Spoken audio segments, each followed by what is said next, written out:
Hi students, आप सभी का हार्दिक स्वागत है।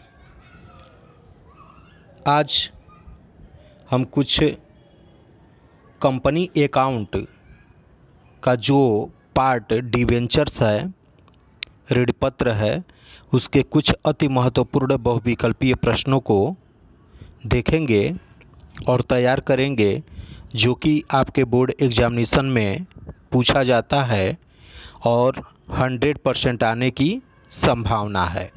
क्लियर। देखते हैं कंपनी अकाउंट्स का डिवेंचर्स पार्ट। डिवेंचर्स, इसको हिंदी में अगर बोला जाए तो कंपनी लेखे ऋणपत्र। क्लियर। देखते हैं इसके बहुविकल्पीय प्रश्न। ओके, पहला क्वेश्चन ये दिया हुआ है, ऋणपत्र होता है, ऋणपत्रधारी होता है। ऋणपत्रधारी क्या होता है?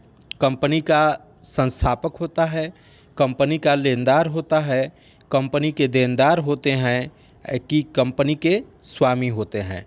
मतलब डिवेंचर्स होल्डर कौन होते हैं? तो डिवेंचर्स होल्डर में पहला लिखा है कंपनी का संस्थापक, सेकंड आपके कंपनी के लेनदार मीन्स क्रेडिटर्स ऑफ कंपनी,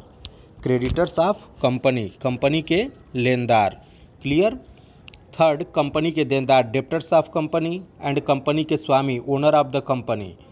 तो इसका ऑप्शन जो होगा, option number B is correct. ठीक है, ये आपका ऑप्शन नंबर बी, कंपनी का लेनदार क्रेडिटर्स ऑफ कंपनी, ये डिवेंचर्स होल्डर होते हैं। तो आप ये कह सकते हैं कि डिवेंचर्स होल्डर कंपनी के क्रेडिटर्स हो सकते हैं। यह क्वेश्चन सन 2005, 2007 और 2009 और इसके अलावा भी कई साल आपके एग्जामिनेशंस में पूछा गया है। क्लियर। सेकंड क्वेश्चन देखते हैं, ऋणपत्रों का प्रीमियम एवं शोधन खाता होता है।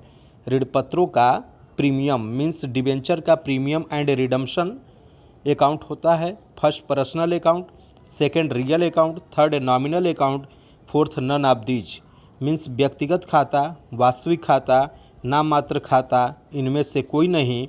तो option number A is correct. यह व्यक्तिगत खाता होता है, क्योंकि ऋणपत्र किसी न किसी पर्सन्स को या ऑर्गेनाइजेशन को या कंपनी को इशू किया जाता है। ये सन 2007 में आपके 2007 के एग्जामिनेशंस में भी पूछा गया है। नेक्स्ट क्वेश्चन देखते हैं, ऋणपत्रों पर दिया जाने वाला ब्याज कहलाता है। पहला लाभांश, सेकंड प्रीमियम, थर्ड ब्याज and fourth none of these means पहला dividend, second premium, third interest and fourth none of these. तो इसका ऑप्शन नंबर सी करेक्ट होगा, इंटरेस्ट। आप जानते हैं कि डिवेंचर होल्डर को डिवेंचर्स पे हमेशा इंटरेस्ट दिया जाता है। 5% डिवेंचर्स, 6% डिवेंचर्स, 8% डिवेंचर्स। इसके कहने का मतलब कि इतने ही परसेंट के हिसाब से इनको इंटरेस्ट का पेमेंट किया जाता है। क्लियर। नेक्स्ट क्वेश्चन देखते हैं, क्वेश्चन नंबर 4, ऋणपत्रों का निर्गमन किया जाता है। मतलब issue of debentures are, first at par सममूल्य पर, सेकंड एट डिस्काउंट बट्टे पर, थर्ड एट प्रीमियम प्रीमियम पर and fourth all of these इनमें से सभी पर। तो ऑप्शन नंबर 4 का डी इज करेक्ट। इनमें से सभी मूल्यों पर डिवेंचर्स का जो इश्यूएंस होता है इन सभी मूल्यों पर होता है, at par, at premium, at discount. Okay. Next question, question number 5 देखा जाए, ऋणपत्रों के निर्गमन पर कटौती होता है।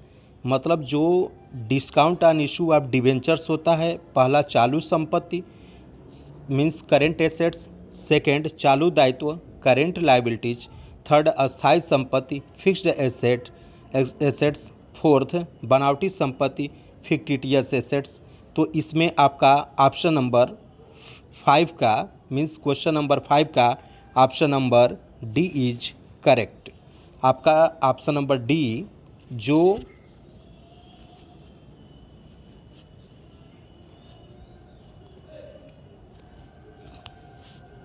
बनावटी संपत्ति से रिलेटेड है, ये सही है। क्लियर। आगे देखते हैं, तो option number D is correct.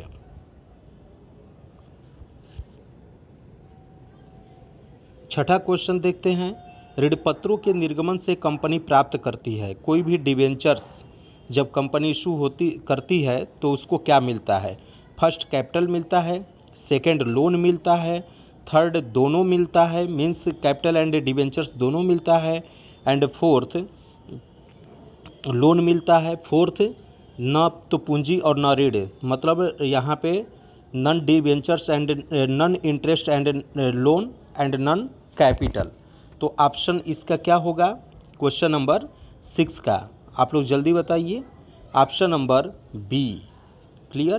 Question number 6 का लोन, जब कोई कंपनी अपने डिबेंचर्स को इशू करती है तो वो लोन को रिसीव करती है। क्लियर? लोन, आप अपने माइंड में इसको रखेंगे कि कंपनी जब भी डिबेंचर को इशू करती है तो वो एक तरीके से लोन लेती है और बाद में इसको इंटरेस्ट के साथ पेमेंट करना पड़ता है, जिसको आप रिडम्पशन ऑफ डिबेंचर भी कह सकते हैं। क्लियर?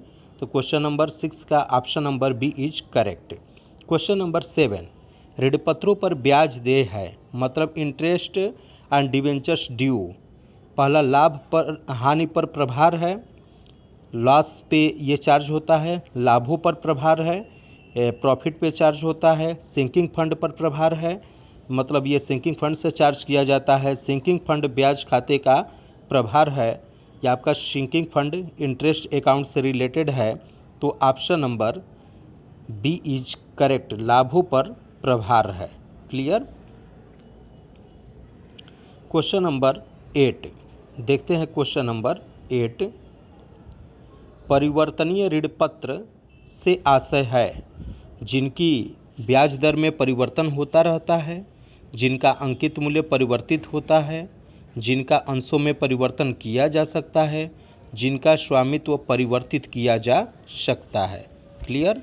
तो इसका ऑप्शन एक बार और देखते हैं इस क्वेश्चन में कि परिवर्तनीय ऋण पत्र मतलब कन्वर्टेबल डिबेंचर से आशय है कि जिन पे जो रेट ऑफ इंटरेस्ट रहता है उसको चेंज किया जाता है, या जिसका फेस वैल्यू रहता है वो चेंज होता है, या जिसको शेयर में कन्वर्ट किया जा सकता है, या जिसका ओनरशिप का ट्रांसफ़र किया जा सकता है। तो क्वेश्चन नंबर 8 का option number C is correct. ये आपके जिनको अंशों में परिवर्तित किया जा सकता है। क्लियर? देखते हैं नेक्स्ट क्वेश्चन, क्वेश्चन नंबर 9, यदि ऋणपत्र समपार्श्विक प्रतिभूति के रूप में निर्गमित किए जाते हैं और उनके निर्गमन की प्रविष्टि भी की जाती है तो किस खाते को डेबिट किया जाएगा? इसका option number A is correct, debenture suspense account से रिलेटेड जो भी अकाउंट मेंटेन किया जाता है उसको डेबिट करेंगे। तो आप क्वेश्चन नंबर 9 का option number A is correct. Next question, question number 10, ये आपका सन 2003 और सन 2013 में पूछा गया है। ऋणपत्रों का शोधन होता है, मतलब डिबेंचर्स का हम लोग इशू कर सकते हैं। पहला नकदी द्वारा मीन्स बाय कैश, सेकेंड नवीन ऋणपत्रों के निर्गमन द्वारा मतलब issue of new debentures, second समता अंशों के निर्गमन द्वारा issue of equity shares, and fourth इनमें से सभी ऑल ऑफ दीज। तो इस क्वेश्चन का आंसर होगा option number D, all of these. इस तरीके से हम लोग डिबेंचर का रिडम्पशन करते हैं। नेक्स्ट क्वेश्चन दिया हुआ है क्वेश्चन नंबर 11, ऋणपत्र प्रदर्शित करते हैं, मतलब जो भी डिबेंचर्स है वो क्या प्रदर्शित करेगा, क्या डिबेंचर शो करेगा? कंपनी के संचालकों की भागीदारी, मतलब डायरेक्टर ऑफ कंपनी का पार्टिसिपेशंस, कि कंपनी के दीर्घकालीन दायित्व, कंपनी का लॉन्ग टर्म लायबिलिटीज, कि कंपनी में अंशधारियों द्वारा किया गया विनियोग, invest amount by share holders, company के ग्राहकों की अग्रिम, कि मतलब ये एडवांस टू कंपनीज ग्राहक, या ग्राहक मीन्स कस्टमर। क्लियर? तो क्वेश्चन नंबर 11 का option number B is correct.